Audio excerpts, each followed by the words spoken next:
welcome New York State Representative Alexandria Ocasio-Cortez. And I thought, who better to explain it than the writer herself? So we're going to do just that with this quick video.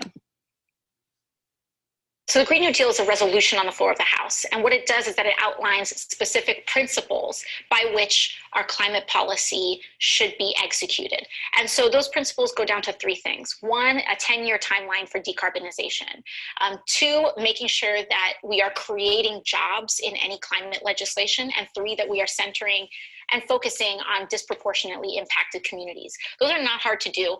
And so far, we already have several pieces, breakaway pieces of legislation addressing everything from public housing, electric vehicles, and also, issues like mass transit. So you broke it into small little fun size chunks. Yeah, exactly. So after seeing that, I knew I had a lot of questions. And the first one we need to answer is, why do we need a climate policy in the first place? And why those three principles? Why do we need a 10-year timeline for decarbonization? How do we make sure that we're creating jobs in climate legislation?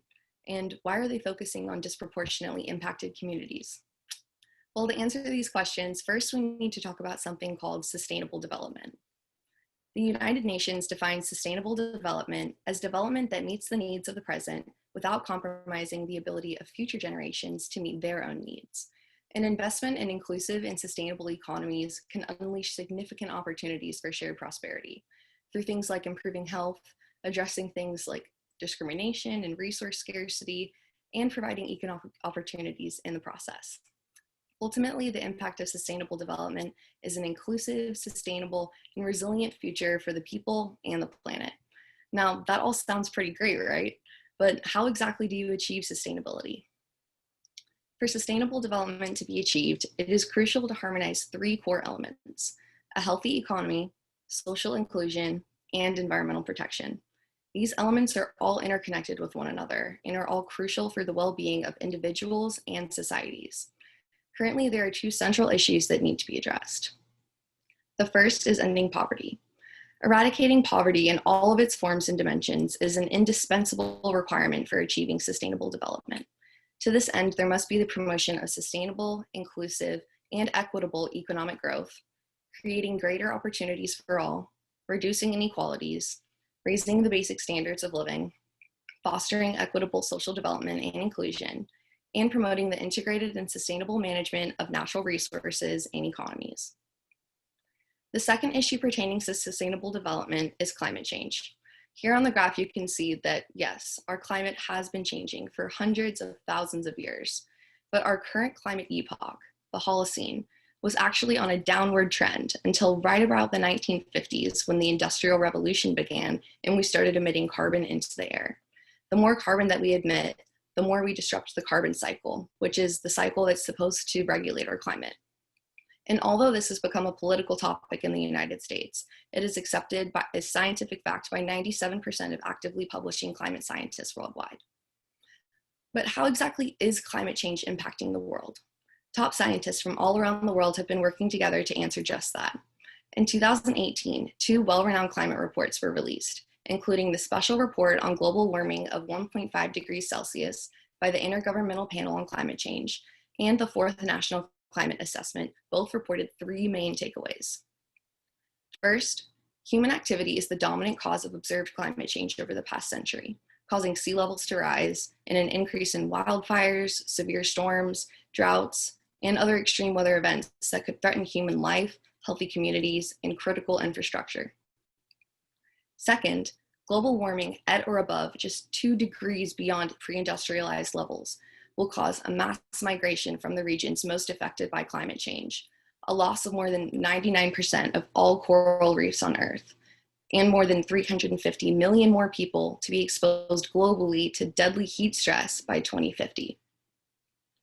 And third, global temperatures must be kept at 1.5 degrees Celsius above pre-industrialized levels to avoid the most severe impacts of changing climate. And to do that, we must have global reductions in human-sourced greenhouse gas emissions of 40 to 60% from 2010 levels by 2030, and net zero global emissions by 2050. Otherwise, our planet might not be habitable for future generations. So now let's look at why we need to address this issue specifically in the United States. The United States has historically been responsible for a disproportionate amount of greenhouse gas emissions. Even though the US comprises only 5% of world population, we were responsible for 20% of global greenhouse gas emissions through 2014. If not mitigated, climate change will cause more than $500 billion in lost annual economic output in the United States by the year 2100. Wildfires that by 2050 will annually burn at least twice as much forest area in the Western United States than was typically burned in wildfires in the years preceding 2019. And a risk of damage to $1 trillion of public infrastructure and coral real estate in the United States. However, the United States is already undergoing multiple crises related to climate change. First, life expectancy is declining because basic needs such as clean air, clean water, healthy food, and adequate health care, housing, transportation, and education are inaccessible to a significant portion of the United States population. Second, a 4-decade trend of wage stagnation, deindustrialization, and anti-labor policies has led to hourly wages overall stagnating since the 1970s, despite increased worker productivity. The third worst level of socioeconomic mobility in the developed world before the Great Recession, the erosion of the earnings and bargaining power of the workers in the United States, and inadequate resources for public sector workers to confront the challenges of climate change at local, state, and federal levels.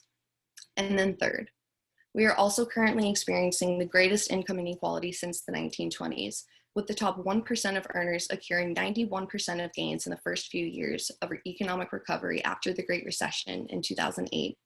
A large racial wealth divide amounting to a difference of 20 times more wealth between the average white family and the average Black family, and gender earnings gap that results in women earning only 80% as much as men at the median.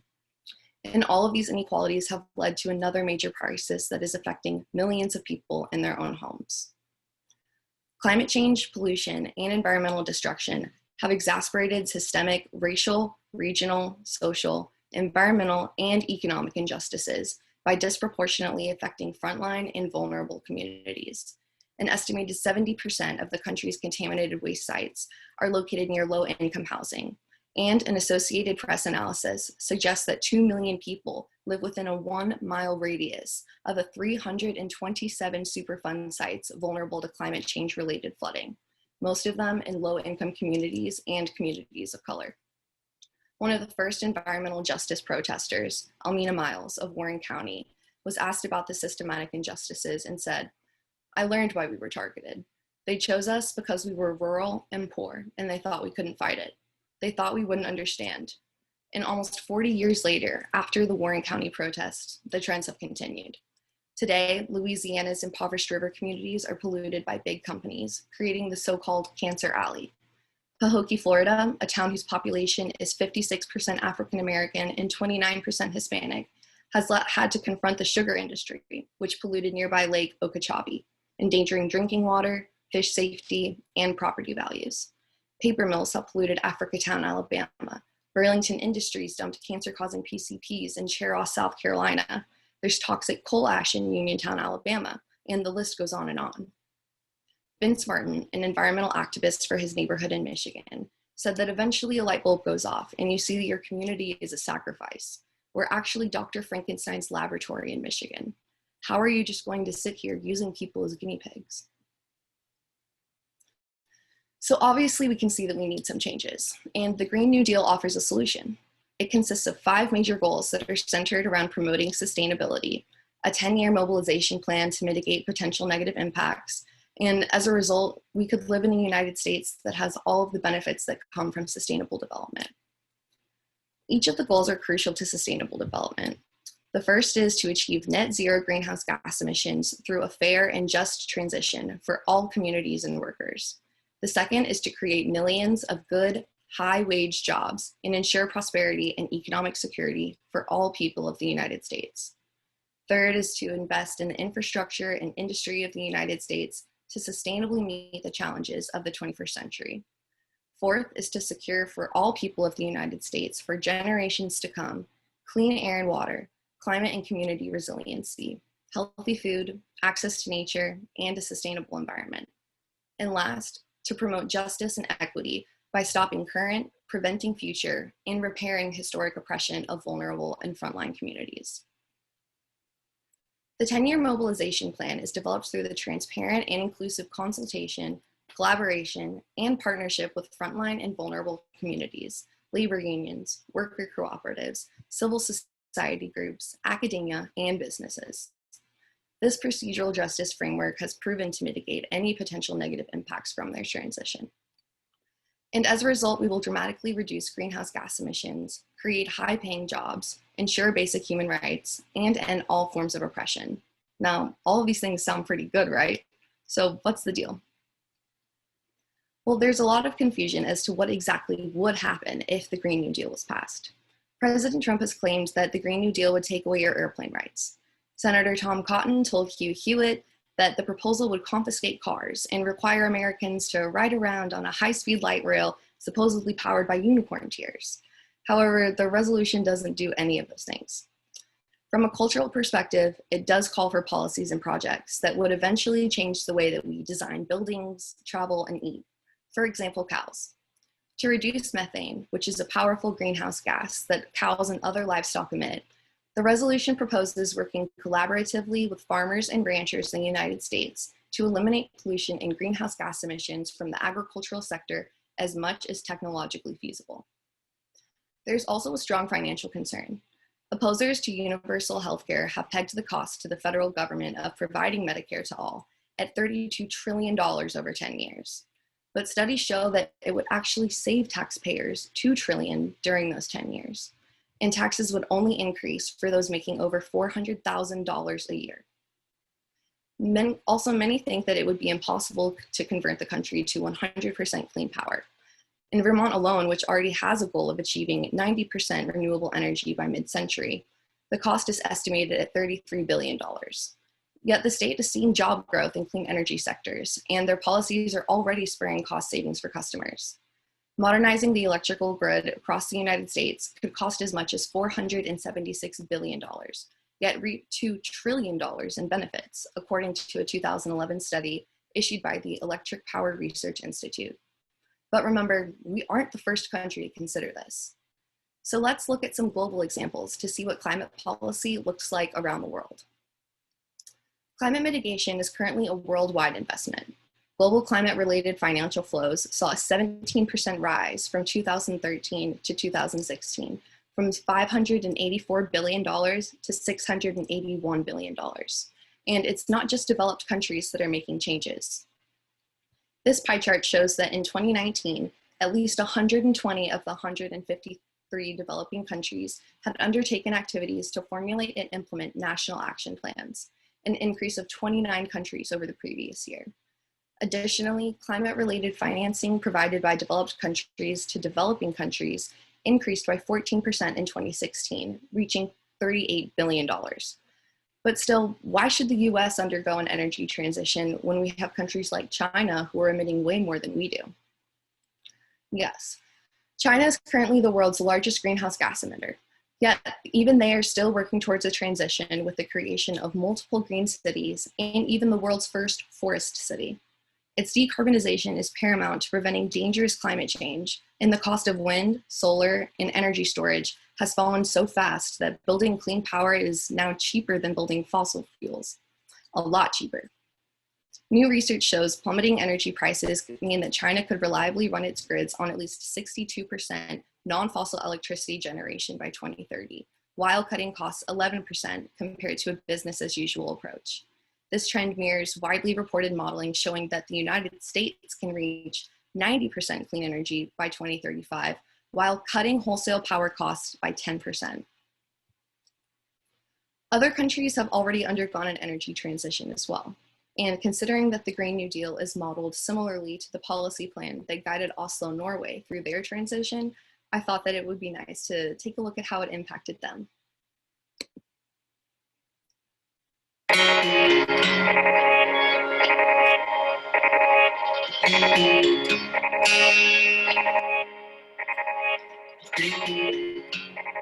The breakfast is sacred to us here in this house.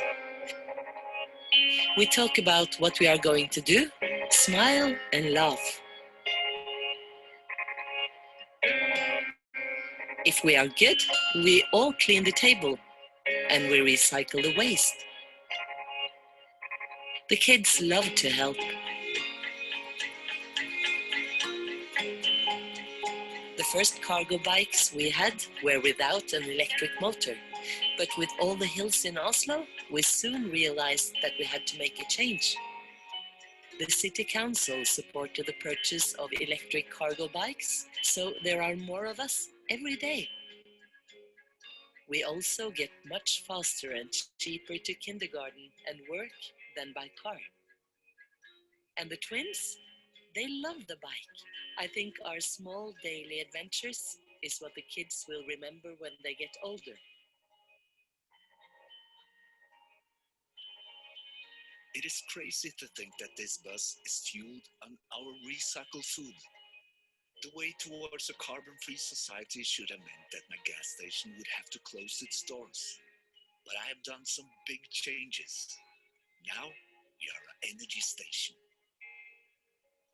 We run our station on solar panels and sell more and more biofuels and offer superchargers. A lot of people can now leave the station knowing that they have helped solve the climate challenges. That's a significant change from a few years back. I love my electric car. Range is good, and there are always superchargers on my way. The great thing about this brand new city district is the way it's planned to save the city for 110,000 kilometers with car every day.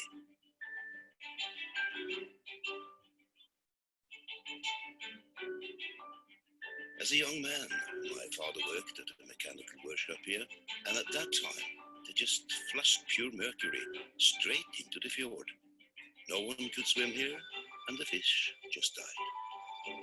It's almost unreal that now the water is so clean that the city center has become one of Norway's most popular places to swim.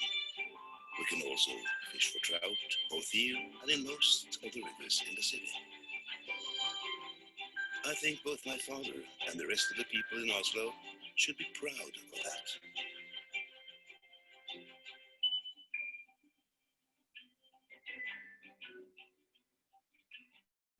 My days have never been more meaningful than they are right now. The truck I'm sitting in actually runs on biogas recycled from what we collected. What you throw away and I collect is no longer just trash. It is resources. Most of the trash in the city is sorted and recycled, and that creates both new jobs and new technologies.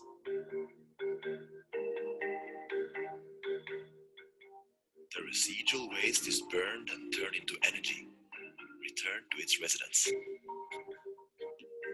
We are currently testing carbon dioxide recovery at the plant, and the pilot project has already become a success. If everything works out the way we hope, we will in a few years manage to salvage all carbon dioxide. And by that time, the technology will be ready to be exported to Europe and the rest of the world. If we succeed, it won't just be a great victory for the circular economy, but hopefully for the climate around the globe.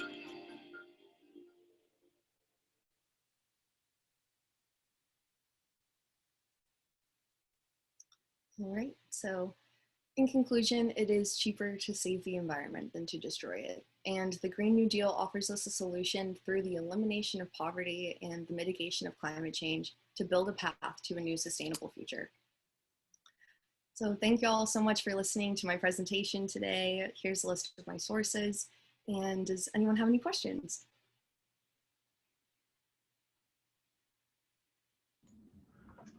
All right, great. Thank you so much, Lauren. That was a really interesting kind of just look at what the Green New Deal is, and really gave us a good explanation and background and kind of showed us a lot of the reasoning behind why a Green New Deal would be helpful and really why it would help everybody. So I thought you really covered a lot of ground in that talk, and hopefully a lot of people got some good insight into that. Now is definitely the chance for people to ask questions. Anything you want to ask Lauryn about, you could unmute your mic. You could turn on your video if you want. You could ask a question. You could also just drop something in the chat. So while we're kind of getting, hopefully some of y'all have some questions to ask Lauryn. It'll definitely make our Q&A more interesting. I have a few questions I can ask while we're trying to prime the pump. So kind of one of the things that I've kind of heard about the Green New Deal is sometimes there's misconceptions that it would kind of take away things from us. It would maybe make some changes to like the way we do things that might make life different or harder than it used to be or something like that. But I also kind of thought that looking at your presentation, it may also enhance our life in a lot of different ways. So I was wondering if you might want to talk a little bit more about what are some of the ways that it would actually possibly improve our lives if we were to implement the Green New Deal? Yeah, for sure. I mean, despite just things like having like clean air and clean water for us to drink and breathe, on top of that, we would have like, for example, when the people in Norway were talking, they each said that they had a sense of like a sense of pride that the transition that they made was able to like have all of these benefits, you know, and that water sources that hadn't been usable in tens of years like are now clean to drink and swim in. And so, I mean, on top of just like the financial benefits, the environmental benefits, like it just gives more of a like a sense of purpose in your life. So Awesome, great. And then I have a few more questions. First, I just wanted to quickly address a question about this. This is being recorded and it will be posted. There will be a link that's going to be on the webpage that had the original links on it. So you can definitely go back and watch this. All right, so we do have a couple questions in the chat. So the first question is, what do you think is unique about the Green New Deal? Why is it specifically the best approach? okay, so from the first part, like everything about sustainable development, everything from that has been proposed like by the United Nations, and all of their information comes from scientists literally all over the world. And so like from a sustainable development standpoint, the Green New Deal is set up so that it can provide sustainable development to the United States. So it's through things like eliminating poverty, like reducing wage gaps, all those things that I was mentioning earlier. But then also how specifically is it built to prevent bad things from happening? That is the 10-year mobilization plan. So whenever Oslo was going through their transition, they also had like a 10-year mobilization plan. And the plan that they have is very similar to FDR's New Deal and to the industrial, like economic development that was needed before World War II. So we've done these things, or we've had a 10-year process like this twice before. And so now, you know, third time's the charm. So hopefully we'll get it with this one. So yeah. So when you mentioned the transition plan, is that kind of like a way to kind of answer people that say might be too difficult to make these changes? Like that would help with that? I think that reading the plan itself might be a little intimidating, which is why I wanted to give this presentation today, just to kind of like break it all down and everything.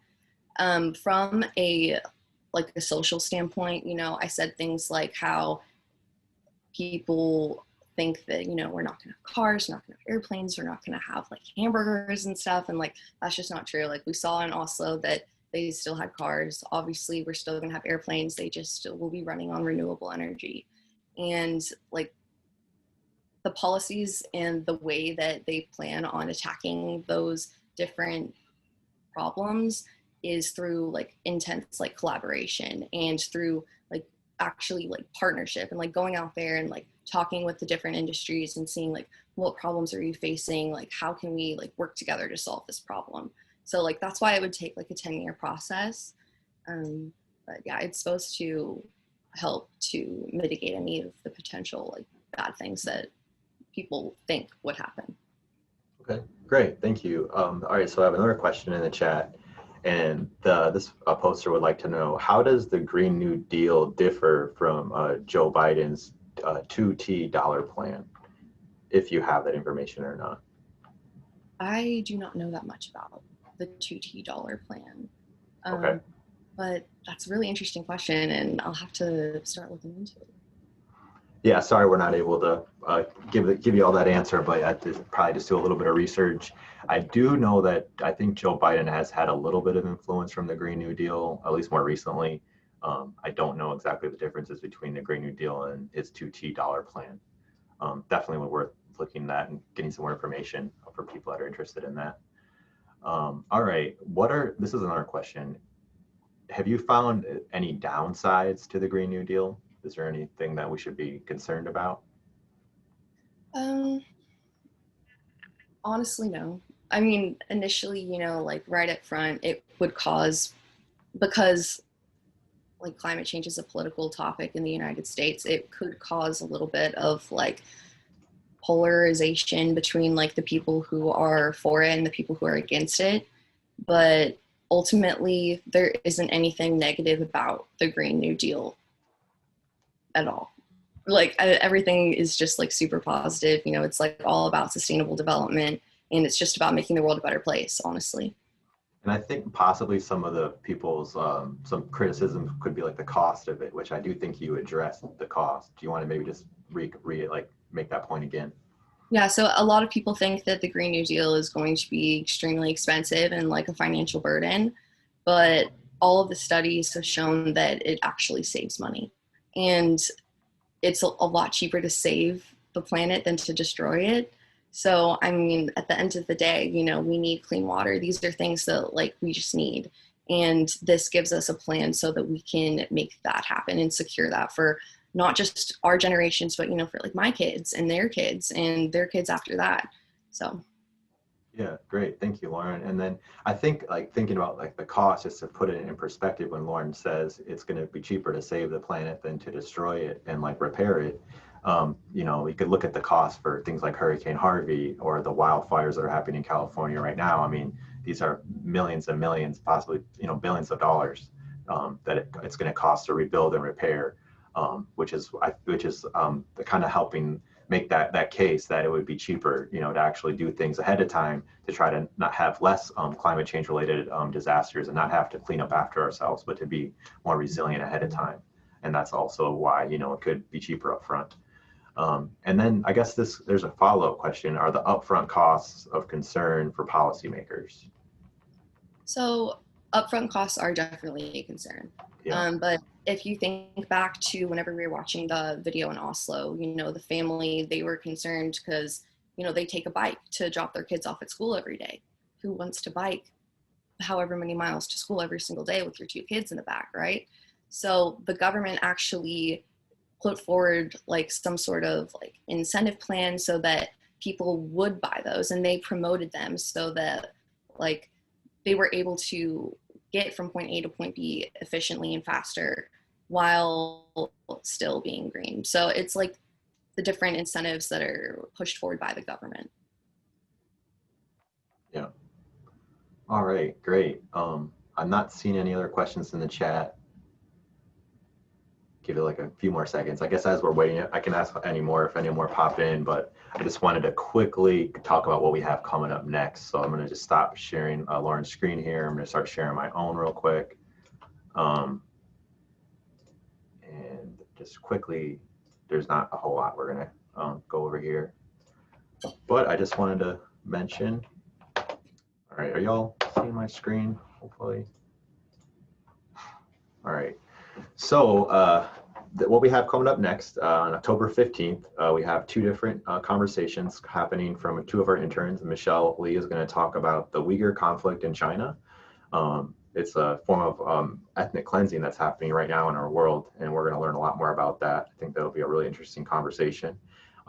Thomas Giselle is going to be talking about natural disasters and how natural disasters impact low-income communities harder than others. And I think that will be a really interesting kind of follow-up to Lauryn's talk, where she talked about climate change and natural disasters and how they're cost a lot of money on the back end of that, and that really intersects with how natural disasters, they don't hit people equally. If you have more resources, then you're going to have a better chance to be able to survive those natural disasters and still have a good quality of life. So I think that'll be really interesting and kind of pair up with this GND talk. And you can see here, here's the code word. If you missed it, it's a GNDAOC. So if you want to keep track of that, you can email all of that to sustainability@tamu.edu at the end. And that would be a great way for you to get some cool prizes. So with that, Lauryn, do you have any other follow-ups or anything else that you wanted to conclude with? I don't think I have any other questions in the chat. I don't really have anything else for y'all, but thank y'all so much for joining me today and listening to my presentation. So thank y'all so much. Yeah, thank you, Lauryn. Could give her a virtual round of applause. I'm sure she would appreciate that. Great job, Lauryn. Thanks everyone for joining us. We really hope to see you again on October 15th. And also that evening on October 15th, there's going to be a documentary screening called The Eagle and the Condor, and that should be really interesting. The whole state of Texas is invited to that. So please join us for that. That should be really fun as well. But hope y'all have a great rest of your Monday, and we hope to see you back here on the 15th. Y'all take care.